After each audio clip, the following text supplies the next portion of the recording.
KWT slaying.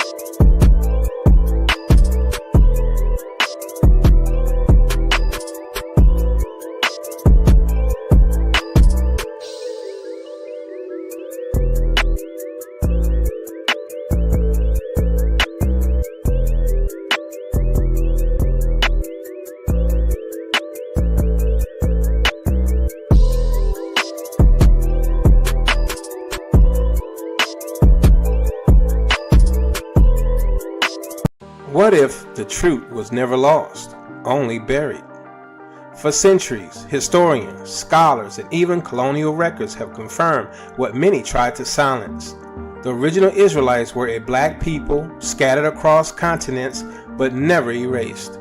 Their skin was dark, their customs ancient, and their covenant with Yah eternal. This journey uncovers how the Spanish and Portuguese Jews, described as dark-skinned, Semitic, shared one bloodline. Chased by the Inquisition, many fled to Portugal, then beyond, preserving their heritage across borders. But the story doesn't end in Iberia. Across from West Africa, black Jews built synagogues, kept Torah, and passed down the laws of Moses. The Limba in southern Africa, the Igbo in Nigeria, the Beta Israel in Ethiopia, tribes across the continent boldly declared, "We are the children of Israel." These aren't isolated claims. These are voices rising from the dust, connected by oral histories, Torah traditions, and the unbroken rhythm of their identity. No such legacy exists among European Jews. No centuries of tribal witness, no matching traditions, no trace of ancient covenant keeping. Maps, art, and archaeology tell the same story. The Israelites were scattered, enslaved, and displaced, but never lost. The world always knew who they were. Their presence was visible, their customs alive, their story intact. This book doesn't speculate. It confirms the Israelites were black, bound by blood, culture, and covenant to the Most High. This is not just history, it's restoration. The truth was never destroyed, only buried beneath centuries of deception. Get your copy of They Always Knew We Were Israelites today, available now on Amazon.com.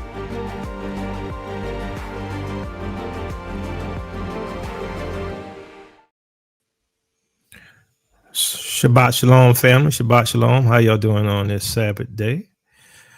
Or the beginning of it. So we're going to talk about Jerusalem. Y'all know where I believe it is. And, you know, it is a blessing to be the few who know where Jerusalem is, because most people don't. Most people won't know. And, you know, the Bible says that the wicked will not understand, but the wise will understand. And you know why that is? Because those who pursue truth will find it. Right. And so a lot of people don't pursue truth. What they pursue is their own belief system. They pursue camp doctrine, right? They pursue Christianity. Some pursue Judaism. They don't pursue truth, right? And as I posted this morning on my Facebook wall, that even when we awaken, we're still partially asleep. That's how deep the deception is, that we think we're awakened, but we're still partially asleep. And this is a fact. And the Most High said that it is given for you to understand, but not them, right? That's why you speak in parables, because it's not for everyone to know. It's not. And I realize that, right? Most people will not know, just as most people will be deceived. Just think about this for a second, right? If you understand that the dried up dirt in the Middle East is not our land, then you can't be deceived by the Antichrist, right? You know why? Because he's going to be sitting in that dried up dirt. He's not going to be sitting in the real Jerusalem claiming to be Elohim. He's going to be in that dried up dirt. And if you know without a doubt, right? Because I know without a doubt where the true Jerusalem is, then you could never be deceived. Now, that's assuming you're not walking in sin. Because if you're walking in sin, you could still be deceived. Oh, yeah. And that's why, you start to realize that a lot of people not going to make it. You know why they're not going to make it? Because they don't love the truth, right? They love not the truth, and therefore they believe the lie. And that's a fact. So we're going to talk about some of the things today. Now, I will give this, right? This caveat that a lot of this stuff builds up off of my book, right? So you sort of have to have a foundation to get a true understanding, right? It's sort of like, well, I don't even want to go there, but you have to have a foundation because everybody who think they know don't know. Everybody has a bias, right? A lot of people have a bias. I try not to have a bias. I try to go where the data takes me, right? I try to go where the Bible takes me, or the pseudepigrapha, or the apocrypha, or history. I try to go there. I try not to be biased, but everybody's not that way. You see, some people will believe you because they like you, not whether or not your information is accurate. As a matter of fact, some people will not even look at the information because they don't like you. Therefore, they will be deceived. Some people will try to gaslight you because they don't like you. Not that what you're presenting is inaccurate.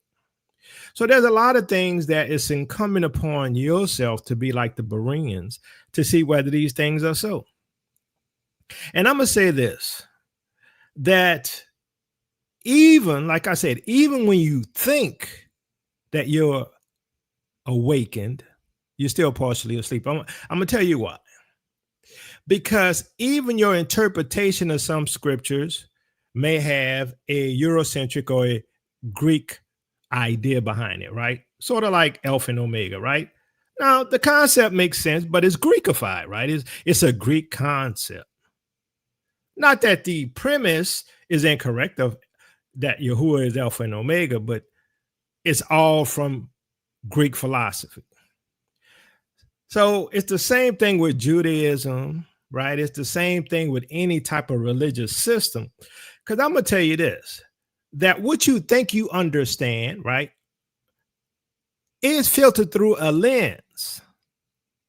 So some of you all think the belief system that we followed was Judaism. No, it wasn't. I'm not going to get into particulars. I talked about it before. But the belief system was not Christianity. The belief system was not Judaism, even though they referred to it as Judaism. As a matter of fact, it wasn't even Yahwism, even though they referred, but those are closer than, let's say, Christianity. The belief system, if you study the scriptures, right, is African in origin. Oh, yeah. I was watching some videos and they were talking about certain things. And they were, denigrating certain people for certain things. And I'm not saying they were incorrect in denigrating them about it. What I'm saying is that, everything has been corrupted, right? The original faith has been corrupted. The only thing that, as I state, that is not corrupted is who the Messiah is, right? And the message of the scriptures. But if you don't filter that through the lens of an African people in a African land, your understanding will be skewed. It's sort of like the people who can't get off the idea that Ibrahim Traore is an Israelite and not a Hamite. You can't tell them nothing. You could present all the evidence. You could talk about the history of the Traore family, even though that's a French name, to talk about how the Bambara is rooted in that name, right? A lot of people in the Bambara have that name. So it doesn't matter how much information you present, is whether or not you can, one, pursue truth and seek after it, right? Two, do it with humility. right? And just validate, right? Like I say, you don't have to agree with anything I say, but I'm gonna say this: that I have so much evidence that it boggles the mind. And I'm gonna say this: that the evidence that I have, you all don't have all of that. Even though you read my book and that you get a whole bunch of foundation and a whole bunch of information that it should convince you by itself, there's still a bunch of evidence that proves me correct, right? But let's continue. So this is an addition, and I think if you want a foundation and a better understanding, right, you need to go and get the book. I'm just saying, I'm being honest, right? If you want to get the foundation. So let's look at this, because there's some things that your interpretation is sometimes based upon your misunderstanding of what is being said, right? Sometimes you're not looking at the whole picture. Why? Because you're still in that Eurocentric mind. You're still in that little dirt in the Middle East, right? You have not removed that and put in an African people in the African land. It boggles my mind how I see some of these people. Well, I'm staying here in America because I'm indigenous. I'm not giving up my land for nothing. This is not your inheritance. America is not your inheritance. Your inheritance is in Africa, the promised land, the places with the gold and the silver and the bauxite and the diamonds and the oil and the animals and the water. But guess what? You can have America. I'll take my inheritance over there on the continent.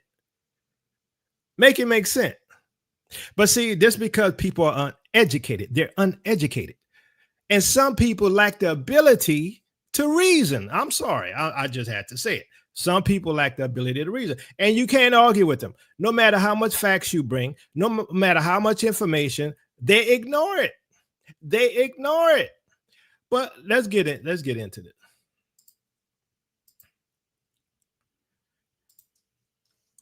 All right. Ezekiel 5:5. This is what the sovereign Yahuwah says. This is Jerusalem, which I have set in the center of the nations, with countries all around her. Okay, so these are the type of things that I look at and I reason and I say, okay, what does this mean? Well, you have to go and look at the other text and look at the rest of the scriptures and what we call canon. Look at the rest of the scriptures in Apocrypha. Look at the rest of the scriptures in some of the Apocrypha, and you can make a decision on what you believe, right? So this is what Yahuwah says. This is Jerusalem, which I have set in the center of the nations, with countries all around her. So where is Jerusalem? It's in the center of nations with countries all around her. Come on, that's the center of the area, right? Center of the area. But hey, I know y'all still think it's the dirt in the Middle East or whatever. Some of y'all think it's the Congos or whatever. At least if you're on the African continent, you're closer to the truth, right? At least that. But you got to understand that Jerusalem is in the center of the nations. Now, what does that mean? Okay, let's look at this. Okay, you see this? Now, y'all know, according to my research, Jerusalem is here in what we call Ethiopia. But when it's talking about the center of the nations, that where Jerusalem is, let me rephrase that for you. Can I rephrase that for you? Jerusalem is in Africa in a modern term. Jerusalem is in Africa. Oh, yes. Jerusalem is in Africa. That's what it means when it's saying that Jerusalem is in the center of the earth, surrounded by nations. Oh, you don't believe me? Once again, let me prove it to you, okay? Ezekiel 38:12, I will plunder and loot and turn my hand against the resettled ruins, and the people gathered from the nations, rich in livestock and goods, what? Living at the center of the land. Okay, all right. So one says center of the earth. Now we got center of the land. So the Most High says, I will plunder and loot and turn my hand against the resettled ruins. So we're going to go back. We're going to resettle. And the people gathered from the nations. That's the second Exodus, right? rich in livestock, right? Ezekiel chapter 38, which is obviously, right? We came back, and goods living at the center of the land. Okay, I just showed you that that's Africa. Well, Yakoba, how you say it's Africa? I'm going to show you how it's Africa. All right, let's look at this. And, you can go and validate this because I've already did. All right, so let's look at this. All right.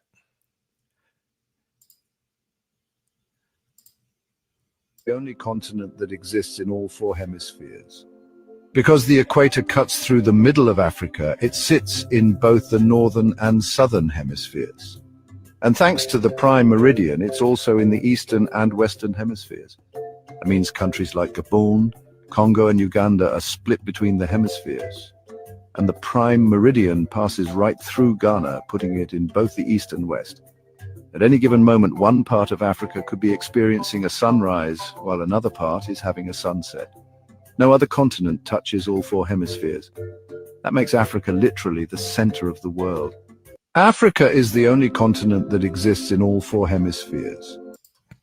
So Africa is the only continent that exists within all four hemispheres, all right? Living at the center of the land, right?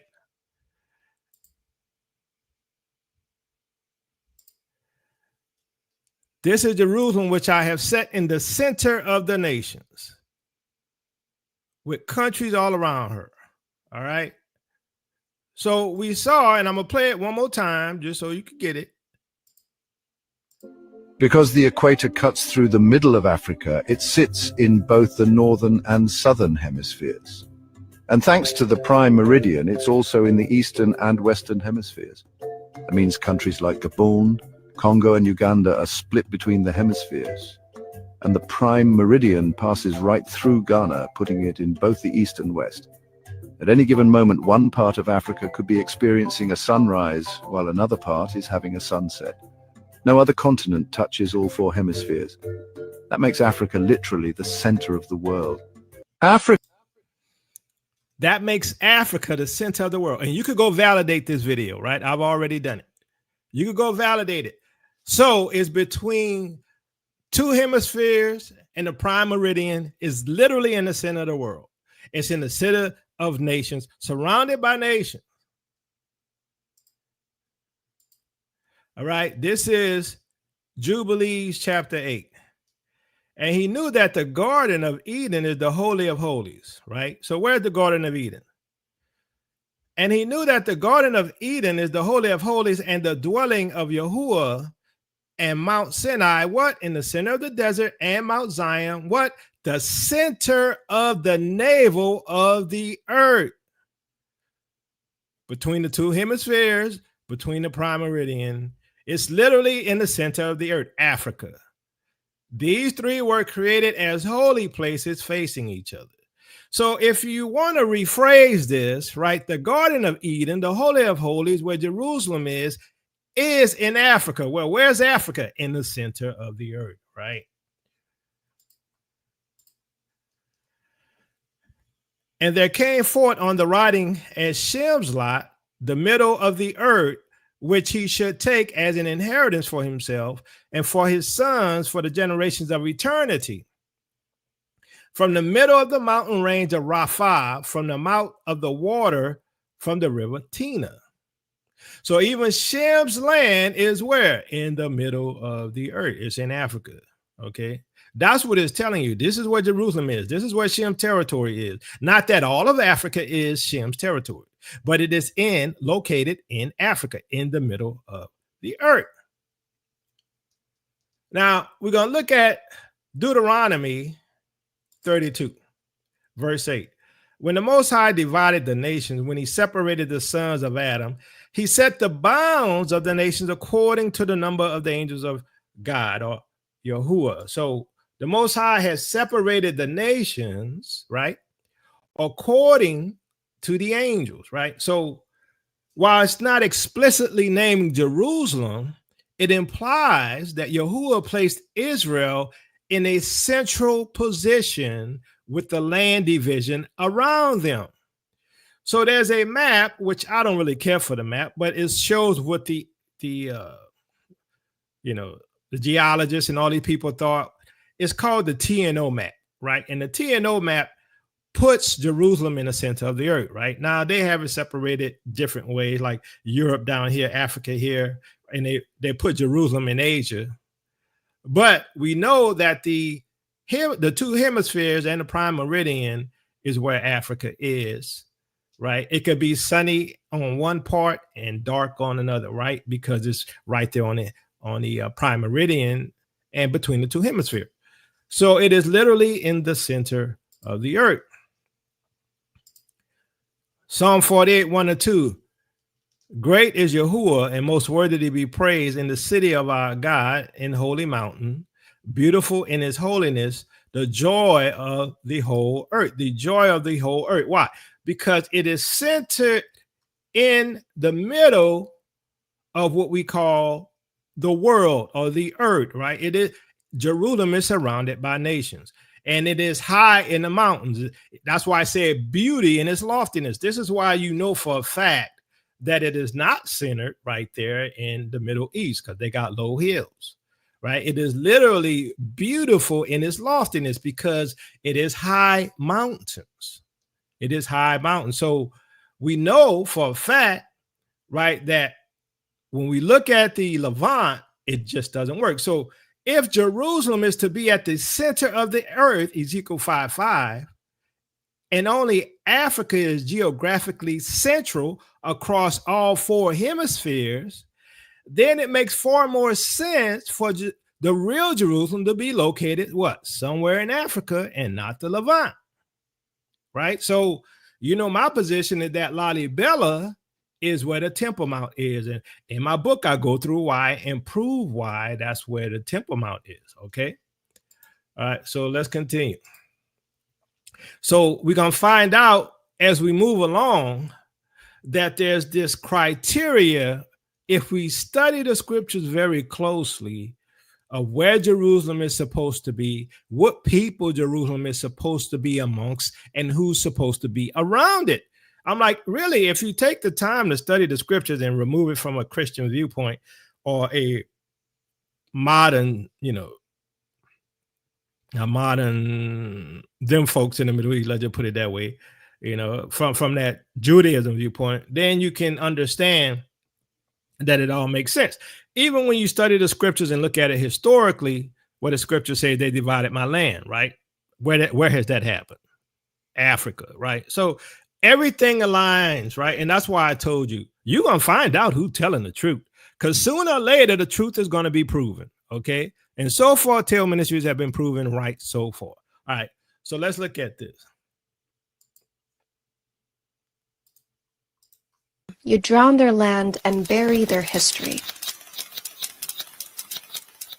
Wadi Halfa, Sudan was the heart of ancient Nubia, one of the world's earliest and most influential civilizations, shaping trade, governance, and culture for at least 300,000 years. But many don't know Nubia because in the 1960s, the Aswan High Dam was built to create Lake Nass to boost farming and generate power in Egypt. But when the waters rose, Wadi Halfa was swallowed whole. More than 200 ancient Nubian sites, temples, pyramids, royal tombs, and villages lost underwater, an area the size of Singapore, Bahrain, New York City, and Zanzibar combined. Archaeologists had just started uncovering prehistoric Sudan and Nubia's history, old rock carvings, ancient writing systems. As the dam flooded, their research was rushed and left unfinished. Sites like Tassidi and Nubian pyramids and temples, considered some of the oldest in the world. Tombs of biblical kings like Pai and Taharka, who ruled 25th dynasty Egypt all the way to Palestine, now underwater. UNESCO's emergency mission rescued what they could, but historians believe 90% of Nubia's history may now be erased. More than 100,000 Nubians have been displaced from their ancestral land, heritage, and culture, one of the most tragic events of the 20th century. So when a people's history is erased like this, who gets to rewrite it?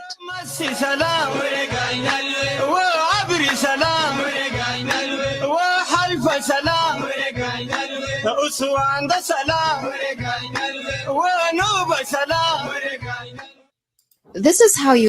So the question is, why did I choose this particular video about Nubia, because Nubia is very important to the biblical nations, right, that were involved with Israel, or the Jews, as they're called, as I say, the Ezra-Alawi, the Israelites, or the Aways, which I believe was the original name of the for us to be called Jews, right? But it's a complex thing, because some of y'all gonna say, well, what about Yahuda and all this stuff, right? And that's a whole different thing. All right, so we know, according to the scriptures, that Israel was going to be around certain nations. So let's go to Zephaniah 3:10. From beyond the rivers of Ethiopia, my supplants, even the daughter of my dispersed shall bring mine offering.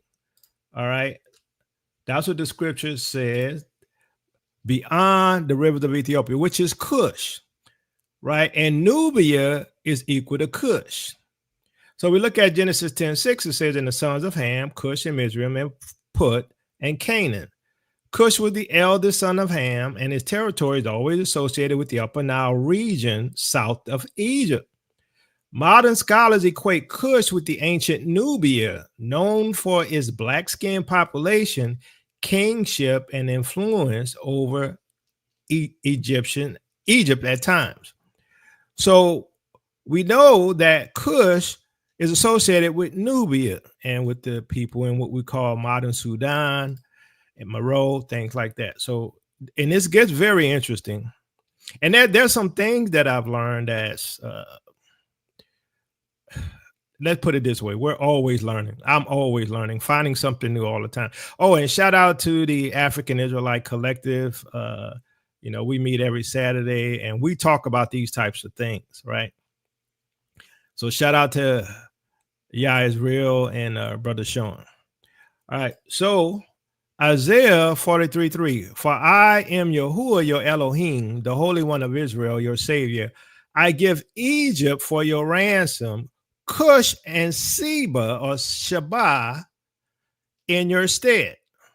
Okay. Now, if you take note of that, right, it's something that's being said there that's not really being understood, right? Which is that the Most High is giving Egypt for our ransom, and Cush and Seba. Now, that is something that's being given to us. So what we see here, right, is that the Most High is giving us some nations that surround us, that's near us, right? So we're going to talk about that a little bit as we go. But I want to share something with you, because this is something else that I've learned, which, there's just so much I don't know, right? There's so much I don't know. But let's look at this. So there was a kingdom called Nubia, right? And I've never even heard of this before, right? So there was a kingdom called Nubia. It was an early Christian kingdom located in what is now northern Sudan and southern Egypt, right? Now, remember, the Bible said that the Most High is going to give those territories to us as a ransom. So in the region historically known as Nubia, which is Cush, it emerged around the 4th century AD with its capital at Faras, also called Pakoras, near the modern border between Egypt and Sudan. So Nubia formed in the wake of the decline of the kingdom of Meroe. Well, now, this is very important, which fell around the 4th century. It arose in Lower Nubia, stretching roughly from the first to the second cataract of the Nile. It bordered Egypt to the north and other Nubian kingdoms like Makuria to the south. Now, I've heard so much about the Axum Empire and the Christian nation called Axum, but I've never heard about the Christian kingdoms that came before Axum. So Nubia was one of the first regions in Africa to adopt Christianity. This was before Axum. converting around the mid-6th century AD.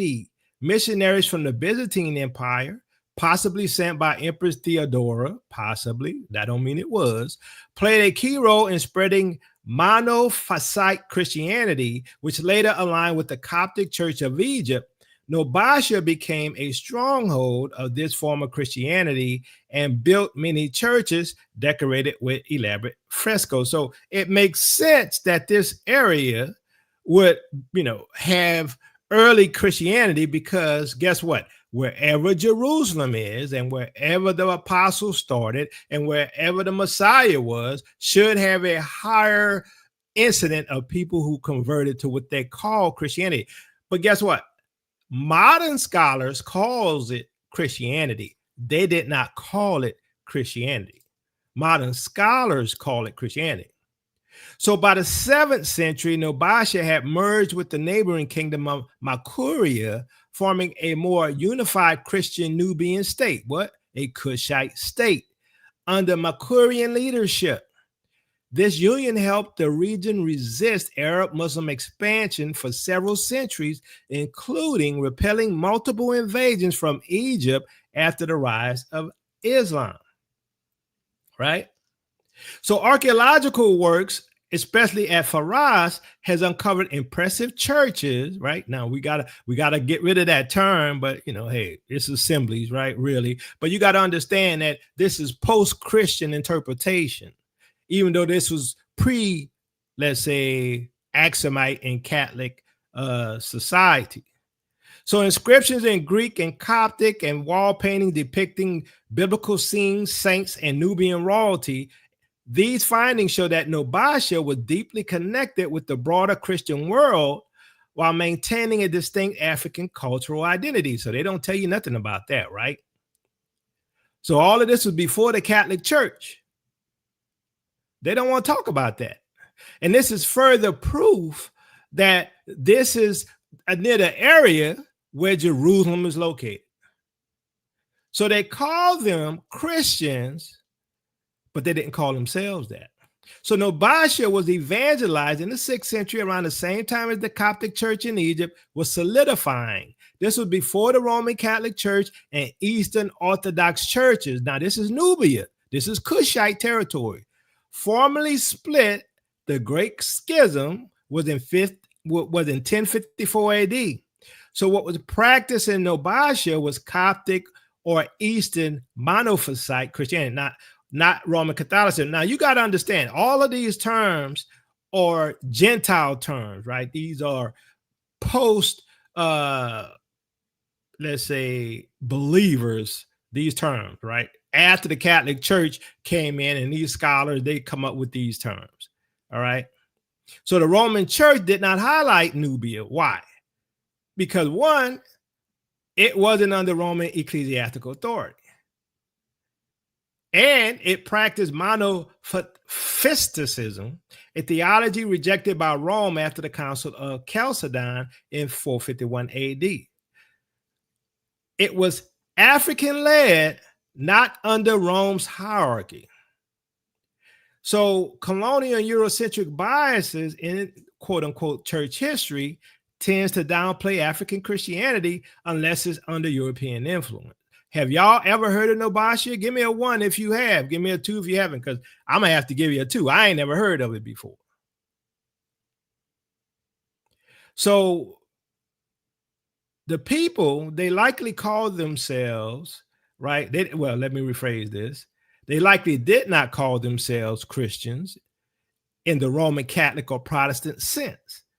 In Nubian and Coptic texts, they often refer to themselves as believers, servants of Yahuwah, or followers of the way. And see, this is where we get to the point where these are the Christians, these are the believers that they refer to as pagans. These are the believers that they refer to as Saracens. It wasn't just Muslims. It was non-Catholic believers. Okay? So a lot of things that we start to put the pieces together, and we start to see that Africa is all in the midst of what we call the Bible, right? What we call, quote unquote, Christianity. And we got all the history that I talk about in my book that, I'm not going to cover here, but we'll just continue. So the other thing we need to note is that we had these surrounding nations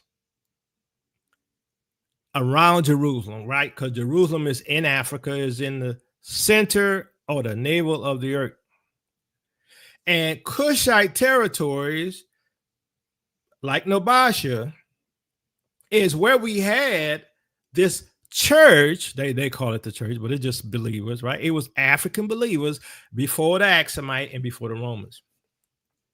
So then we have Meroe, right? Now, if you look at some of the older maps, Meroe seems to be, according to my research and some others, Meroe seems to be the area where Babylon was, not Iraq. But that's a whole nother teaching, a whole nother thing, which whether I get into it, I don't know. I got a whole bunch of stuff I got to cover. So Meroe, this is Wikipedia. The first of these sites was given the name Meroe by the Persian king Cambyses in honor of his sister, who was called by that name.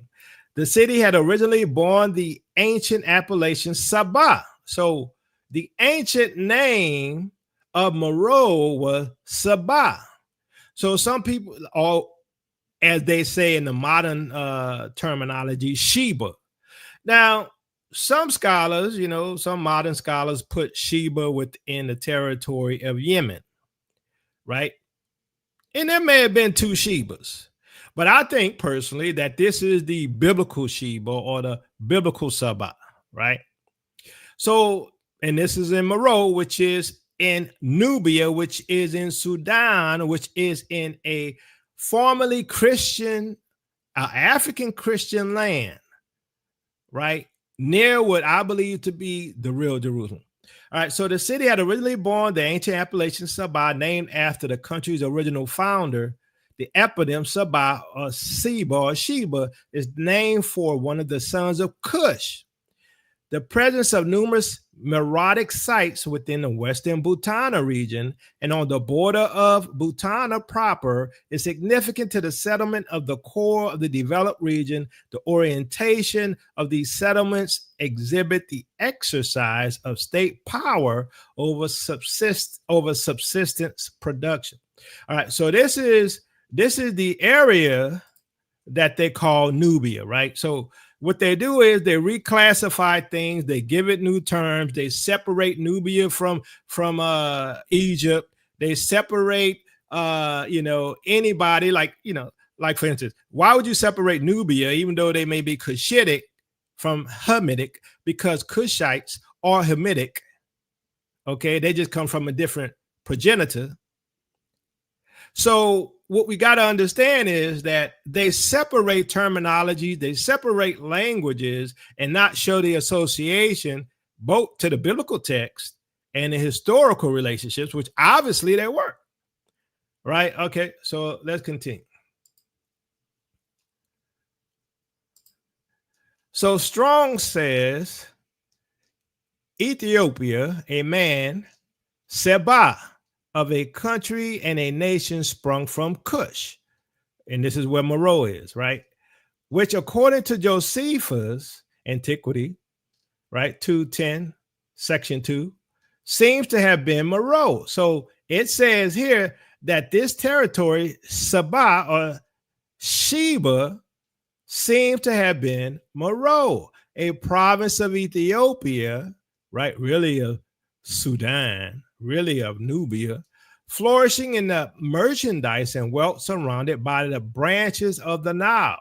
It had a metropolis of the same name, the ruins of which are still found not far from the town of Shindi.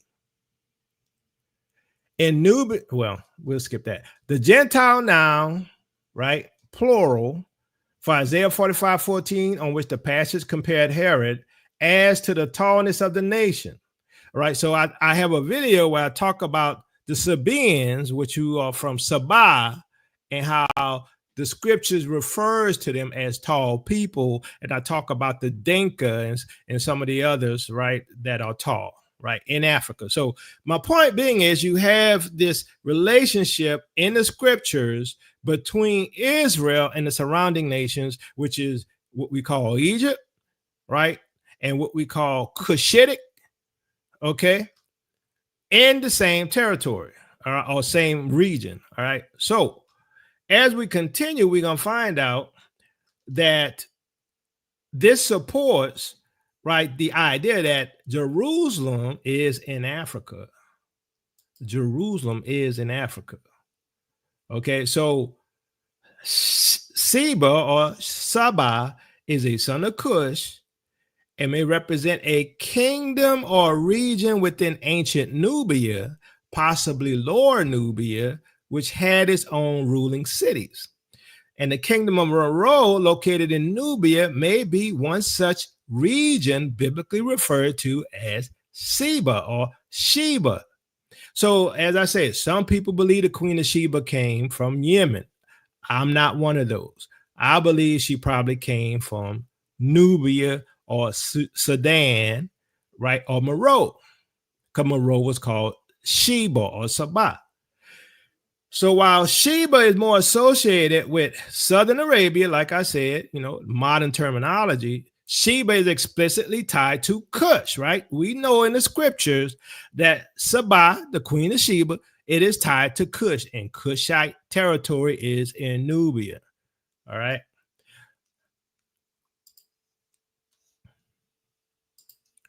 So Isaiah 11:11, in that day, Yahuwah will reach out his hand a second time to reclaim the surviving remnant of his people from Assyria, from Lower Egypt, right, which is the Nubian territory, from Upper Egypt, from Cush, from Elam, from Babylon, from Hamad, and from the islands of the Mediterranean. So in that day, Yahuwah will reach out his hand, what? The second time. And this is what we call the second Exodus, right? And he's going to reclaim them, right, from Nubia. Now, the question is, reclaim them from Nubia to where?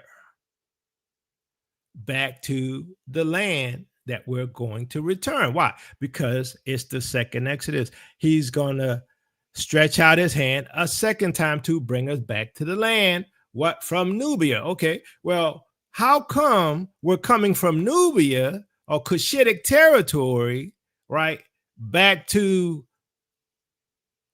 Israel or Jerusalem? How come we're not coming, let's say from America, even though we're going to be coming from America, but we're coming on ships? How come it from this particular scripture, we see that we're coming to this same territory? All right. And I'm going to show you as we continue. All right. So it's very important that we look at Upper Nubia and Sudan centered around the Nile, because that is important too, right? Because the Garden of Eden is where? Near the Nile. It's near Gihon. So they come from Patros. Patros is Upper Egypt. All right. So here's Patros. Y'all can see that. So they coming from Patros. Patros, ancient Greek. So we're dealing with Greek terminology and names, not Israelites, right? Refers to the Upper Egypt, primarily the Thebaid, where it extended from Elephantine Fort to the modern Asyut north of Thebes. Gardner argues it extended to the north no further than Abydos. It is mentioned in the Hebrew Bible in Jeremiah 44:1 and Isaiah 11:11 and Ezekiel 29:14, 30:14. It is the homeland of the Patrusism. All right. So once again, all of this is associated with Africa, which is associated with Israelites, which is associated with Hebrews. Okay. So this is the territory that we're talking about, which is Nubia.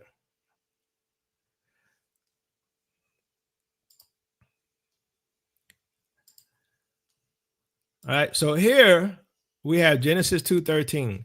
The name of the second river is Gihon. It winds through the entire land of Cush. So this is the Nile River, and I talk about this in my book and prove that this is the Nile River. Okay. So it winds through the entire land of Cush, right? And I showed you that Nubia is considered the land of Cush, right?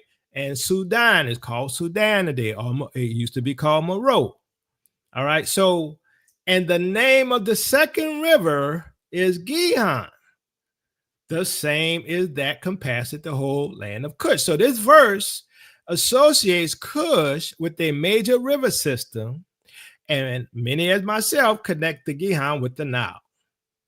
So this puts Cush directly south of Egypt and near the source of the Nile, placing it right in Nubia and modern day Sudan and Ethiopia. Now, according to Jubilee chapter 8, the Holy of Holies is near the Gihon. Come on now. So this Cushitic territory is located near the Nile, and the Garden of Eden, according to Jubilees 8, is located near the Gihon, which is the Nile. Therefore, they are in the same area or region. Logic 101. All right, so let me show you this. So this is a map called Fra Moreau's World Map, and it's showing Egypt here and a Gihon. Here's the Gihon. So we don't need to debate anymore whether the Gihon is the Nile. Here's a map, an ancient map called the Fra Moreau's World Map that shows the Gihon being the Nile River. Okay, and here's Egypt. And as you go on, you're going to find some other things as well if you go through here, right? Because this is an upside down map, just to let you know it's upside down. And here's Nubia, where the Cushite territory is, which is what? Near the Nile. And where did Jubilee say Jerusalem was, or the Garden of Eden? Near the Gihon. So if Nubia is near the Gihon, and Jerusalem, or the Holy of Holies, or the Garden of Eden is near the Gihon, then Jerusalem has to be near Nubia, which explains why Nubia has the oldest, or one of the oldest, Christian kingdoms, not Axum as we always hear. Okay, it is Nobasha. All right, so we get it that Egypt, Pathros, which is Upper Egypt and Nubia, and Cush, which is Sudan, shows that Cush is part of a contiguous African region with Egypt, which would naturally place Jerusalem nearby if all these are considered in close biblical proximity. Does that not make sense? I hope I'm making sense.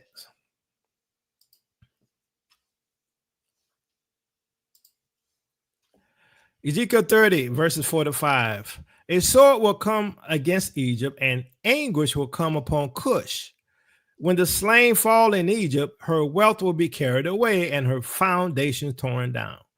Cush and Libya, Lydia and all Arabia, Kub and the people of the covenant land will fall by the sword along with Egypt. So it says, and the sword shall come upon Egypt, and great pains shall be in Cush. Cush and Put and Lud and all the mingled people. So here again, Egypt and Cush are treated what? As neighboring nations, both judged together.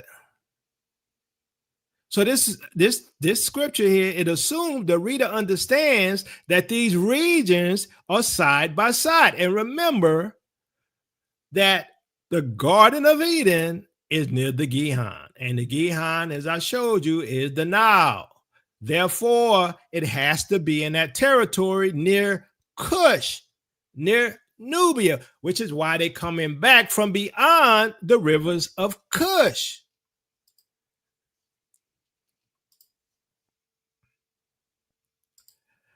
2 Chronicles 14, 9 through 12. Zerah the Cushite marched out against them with an army of thousands upon thousands and 300 chariots and came as far as Marashah. Asa went out to meet him, and they took up battle positions in the valley of Zephathath near Marashah. Then Asa called to Yahuwah, his Elohim, and said, Yahuwah, there is no one like you to help the powerless against the mighty.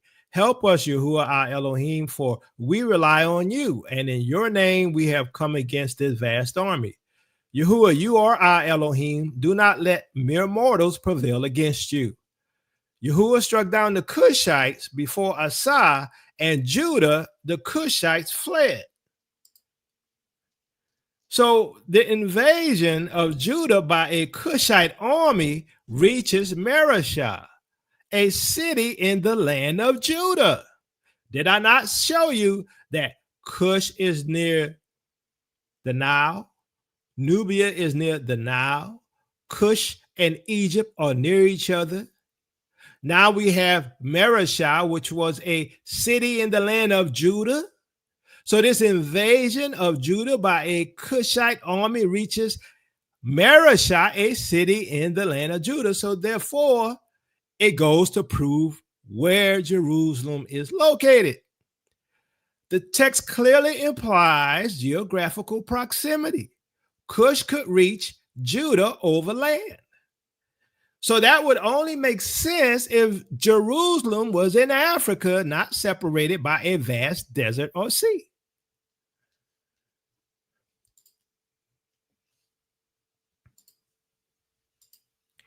Zephaniah 3:10. From beyond the rivers of Ethiopia, my supplants, even the daughter of my dispersed, shall bring mine offering. Okay, let me reread this. From beyond the rivers of Cush, which is in Nubia, my suppliants, even the daughter of my dispersed shall bring mine offering. Okay, so where is the offering coming from? It's coming from beyond the rivers of Cush, right? The people who's returning back to the land, because it says, even the daughter of my dispersed, that's the scattered Israelites, shall bring mine offering. Well, where's the offering coming from? Over land. Just as we saw with the war with Cush and Marashah. It's coming over the land. What? To Jerusalem. Why? Because Jerusalem is near the Gihon. The Garden of Eden is near the Gihon, which is the Nile. Cush is near the Nile. So if Jerusalem is in Africa, then Cush would be very close. And this aligns with the idea of people bringing offerings back from southern Africa northward. To what we call modern Ethiopia, not the ancient idea Ethiopia, which, as in my book, I show you about the upper Ethiopia and the lower Ethiopia. And the lower Ethiopia, it was called Negro land. So the biblical texts treat Cush, Egypt, and Jerusalem as part of the same regional network. What? Sharing rivers, trade routes, and prophetic history. So this supports the argument that Jerusalem was not in the Levant, but located in southern Egypt, somewhere in what we call Ethiopia or the highlands of East Africa, where all three could be close together as the scriptures describe.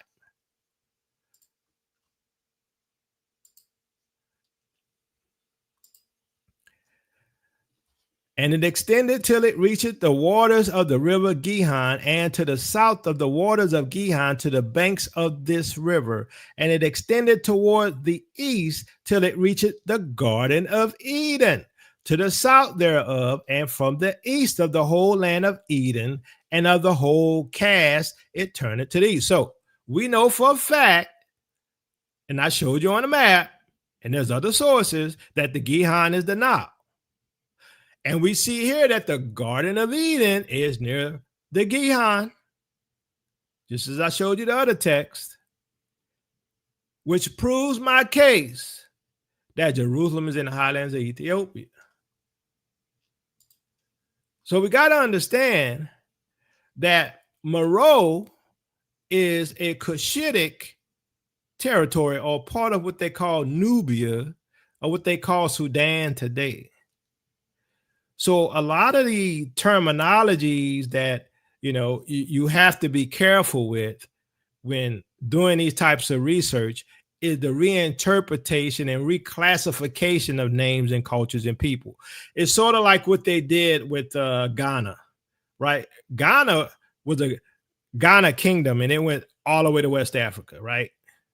Same thing with other ancient societies or African societies, like Gabon, right? So we got to understand that they reclassify stuff. It's in the same area, but it's not the ancient view. It's not the ancient text.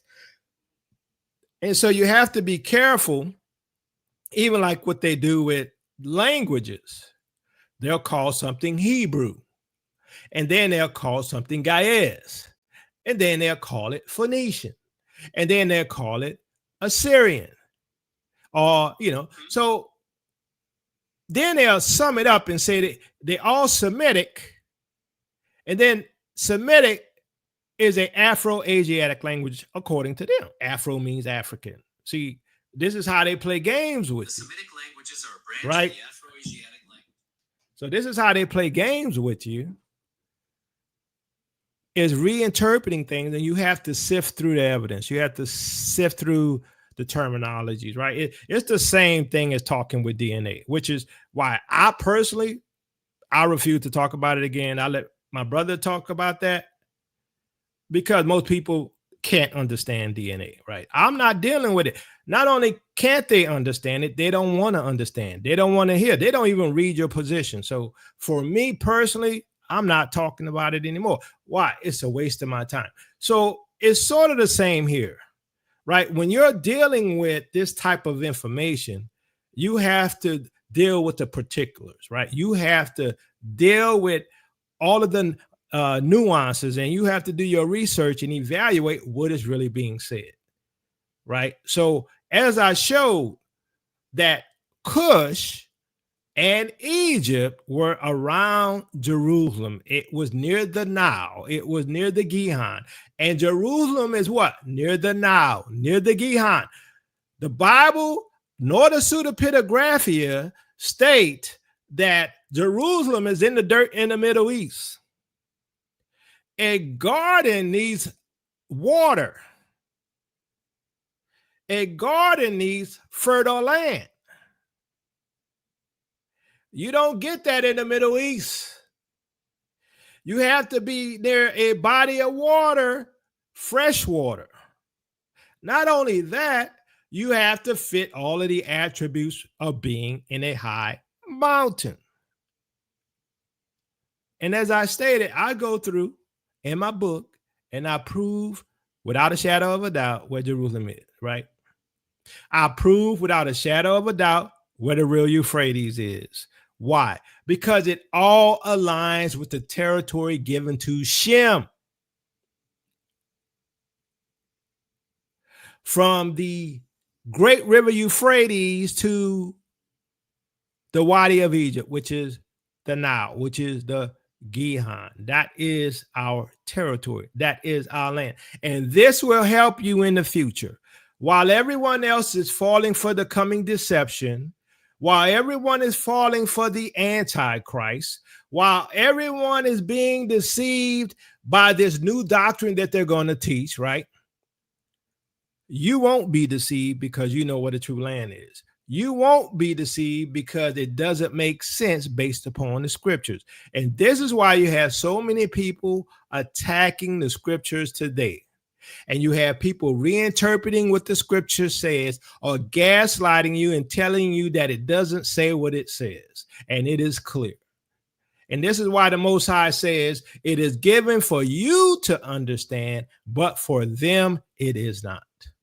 And so that's what we have here. This is why it's good to be a part of a truth ministry, because you can go through and you can validate everything we say. You can go and analyze it. You got all the tools now. You have digitization, right? You have digitized text. You can get all the books. You can get all of the pseudepigrapha, the apocrypha. You can get the different versions of scriptures or canon. You don't have an excuse. If you're going to be deceived, it's because you want to be deceived. And that's what we're dealing with today. The deception is so great that even though you think you're awakened, you're still partially asleep. Why? Because we see in part. We don't have the full picture. We see in part. And I'm going to tell you this, from my viewpoint, it is so dangerous. Even when you look at it, look, like I say, and the reason why Israelites attack Christianity so much, because it's a fraud. It is. The message of salvation in Yeshua and, what the apostles taught, it's legit, but the reinterpretation of what they taught is the problem, right? And guess what? You can't talk to no Christian about it. I'm going to tell you why, and I'm not saying all of y'all. You can't talk to them about it because they can't get out of the doctrine that pre-programmed their minds. As a matter of fact, like I said in the beginning, none of those religions is what the Israelites were following. What they were following was an African belief system. They were following an African belief system, and I could prove that from your canon. But most people are caught up in religiosity, right? They are caught up in feeling good. They are caught up in huckabucking. They are caught up in giving me a good feel-good word, right? It's like going to a psychologist and laying on the table or on the chair, on the couch. And the psychologists tell you, yes, you must make sure you feel, the animosity that you have to this person and get rid of that negativity and then put forth positive vibes. That's Christianity, right? That's what it is. It's not Torah, which says obey the commands. Obey what Yahushua says. Obey what Moses said, who wrote the laws according to what the Messiah said, who is Yahuwah in human flesh. They don't teach that. It's all feel-good believism. And guess what? Once you get caught up in it, you think you're doing good, right? Because you're having the time. And look, I don't have a problem with people getting together. I don't have a problem with people worshiping the Most High. But you need to move from the milk to the meat. You need to move from the milk to the meat. So, fam, that's all I got. If y'all want to support us, you can by becoming a patron. You can also give Cash App $TOTW7101. And also you can buy my book. You can buy Minister Teyu's book. Y'all can support us that way as well. You can like, share, and subscribe as well, right? Because in my opinion, we are in the times of revelation. And a lot of people, in my opinion, just going to be deceived. Now, what that means, how much they're going to be deceived is the question. I can't tell you. Some people, the Most High going to deal with them where they at, right? With the knowledge and the light that they have. Others, I think because their heart ain't right, they can end up going down the wrong path. It's not about us. It's about the Most High. It's about the Messiah. It's not about us. It's about the word of Yahuwah. It's not about us. It's about him and his kingdom. This is what we don't get. And a lot of people want to play church. A lot of people want to play camp. A lot of people want to just, build a following. But we are at the point of time that we don't know if we're going to make it out of here alive. I'm sorry. I know y'all didn't want to hear that. But the righteous is going to make it out. Who's the righteous? That's up to the Most High to decide. But look, like I said, this message isn't for everybody. It's for the remnant. This message is for the remnant. So, family, enjoy your Shabbat. Peace and blessings, Israel. Your captivity is ending. Well, family, the wait is over. The moment has arrived where truth emerges triumphant from the shadows of history. Introducing the true Jerusalem, the lost kingdoms of the Israelites, the groundbreaking work by me, Jacoby Vale, a journey into the past that reshapes the future. I cut through centuries of misconceptions with piercing clarity. This book delivers a compelling case packed with evidence that commands attention and gonna get some respect. Come with me for a second, family, and discover how these thrilling civilizations flourished, protected by towering highlands and sustained by advanced engineering. Some have asked, where is Jerusalem? Is it the land in the Middle East? I say no. It is in the highlands of Ethiopia. With hours of groundbreaking research, this book brings in a new revelation, and it will transform your understanding of African history and its connections to the ancient world. It's going to remove from your mind the conditioning by the Romans of what has really happened to our past. Come with me, family, to the Ethiopian highlands and find out why this is our land, why things have been hidden and obfuscated for centuries. We are royalty, children of the Most High. What kind of land do you expect us to have? Dried up dirt in the Middle East, or land flowing with rivers? A land full of beautiful animals flowing with milk and honey. Don't miss out on this monumental unveiling. Grab your copy today and stand on the side of truth. Visit Amazon.com or www.tailministries.com to purchase your book and join Jacoby Vale's teachings on Tail Ministries. Family, your journey to a hidden history has now begun. So family, get your copy of True Jerusalem, the Lost Kingdoms of the Israelites today. Journey to the heart of Africa, where history and legend converge to reveal the forgotten kingdoms of the Israelites and the true location of Jerusalem.